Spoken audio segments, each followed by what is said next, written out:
भाइयों। तो भाई अभी बज रहे हैं 11। तो मैं आपको बताने जा रहा हूँ कुछ कीटनाशक जो बहुत ही इम्पोर्टेंट है एग्ज़ाम की दृष्टि से, जो हर एग्ज़ाम में पूछे जाते हैं।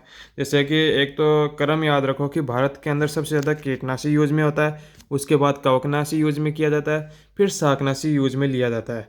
जैसे खरीफ फसलें जैसे ज़्यादातर बाजरा और मूंगफली में सफ़ेद लट के नियंत्रण के लिए हमेशा क्यूनोल फोस का उपयोग किया जाता है। अगर ये याद कर लोगे तो आपको कहीं पे अटकने की ज़रूरत नहीं पड़ेगी। मतलब कोई भी एग्जाम में अगर ये पूछ ले कि बाजरा की सफ़ेद लट के नियंत्रण के लिए कौन से कीटनाशक का उपयोग किया जाता है, तो आप तुरंत क्यूनोल फोस का बहुत इंपॉर्टेंट है।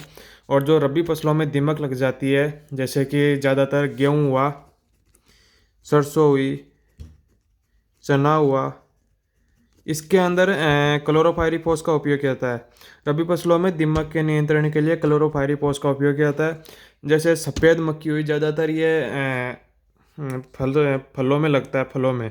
और टमाटर के अंदर लगता है खास तौर से सफ़ेद मक्खी। ये वायरस के कारण होती है। ये वायरस का वाहक है, वायरस की वाहक कीट है। सफ़ेद मक्खी, थ्रिप्स, जेसिड, इनके नियंत्रण के लिए डायमिथोएड व एसीफोड का उपयोग किया जाता है। ये रट लो भाई, रट लो। डायमिथोएड व एसीफोड का उपयोग किया जाता है। सब्जियों के कीट नियंत्रण के लिए मेलाथियन का उपयोग किया जाता है। सब्जियों में जो भी कीट लगते हैं उनके नियंत्रण के लिए मेलाथियन का उपयोग किया जाता है। ये एक डस्ट आती है, ये एक डस्ट रूप में आती है।